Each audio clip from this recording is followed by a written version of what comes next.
Hello guys, सबैलाई सेवारो अनि नमस्ते भन्न चाहे।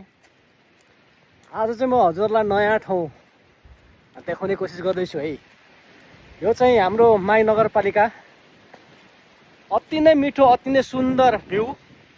यो लोकेसनलाई चाहिँ भन्छ गिटी डाँडा है। गिटी डाँडा अति नै रमाइलो सुन्दर जग्गा। यहाँबाट तपाईँहरू हेर्न सक्नुहुन्छ, अति राम्रो भ्यू। नेपालको झन्डा यहाँ टक्कै देखाएको छ है। तपाईहरु आउनुहुन्छ, यसको लोकेसन चाहिँ म हजुरलाई बताउँछु है त। पहिला भ्यू हेर्नुहोस्, कति राम्रो छ है, सुन्दर है, रमाइलो छ। यहाँदेखि तपाईँहरू खुन्नाबारी देख्न सक्नुहुन्छ। यो पहिला तपाईँलाई म के देखाउँछु भने यहाँ आउने बाटो। ल, तपाईँहरू बिर्तामोडबाट आउनुभयो भने टक्कै सनसारे खुन्नाबारी होइन, हुँदै तपाईँहरूको खुन्नाबारी अलिक अगाडि आएर चाहिँ त्यहाँ हाम्रो वन डिभिजनको अफिस छ। वन डिभिजनको अफिसबाट उकालो लाग्नु भयो भने ठक्कै तपाईँ गिटी डाँडा लगभग 3 किलो 4 किलोमिटर उकालो लाग्नु भने आइपुग्नुहुन्छ। हेर्नुहोस् है गिटी डाँडाको लोकेसन कस्तो छ, तपाईँलाई कस्तो लाग्छ प्रतिक्रिया दिनु होला। अति नै सुन्दर, मलाई चाहिँ राम्रो लाग्यो। हेर्नु त कति राम्रो भ्यू छ, अति मिठो अनि अति सुन्दर हाम्रो गिटी डाँडा। सबैलाई मनोरञ्जन, यति राम्रो भ्यू छ।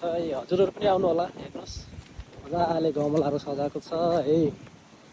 यहाँबाट भ्यू चाहिँ दामी देख्छ, नेपालको झन्डा। यो चाहिँ टप हो।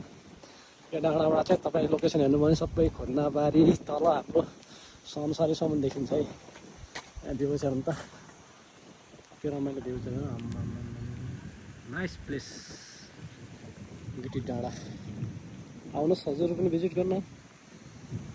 नेपालको झन्डा अति नै उत्तम, अति नै रमाइलो ठाउँ। तपाईँहरू पनि भिजिट गर्न सक्नुहुन्छ है। मलाई चाहिँ राम्रो लाग्यो। आउनुहोस् हजुरहरू पनि घुम्न है।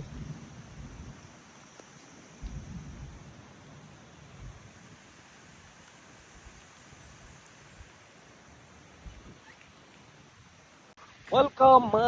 कस्तो लाग्यो साथी हो, बताउनु है। गिटी डाँडा मलाई चाहिँ दामी लाग्यो।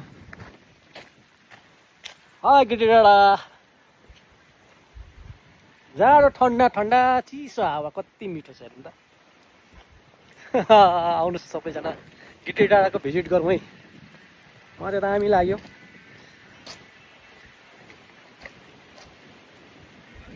अति नै सुन्दर ला, यहाँ झरेछ नि त। यहाँ चाहिँ हाम्रो कस्तो लाग्यो त भाइ? मोबाइलमा व्यस्त। गिटी डाँडा कस्तो लाग्यो त? दामी दामी छ, दामी।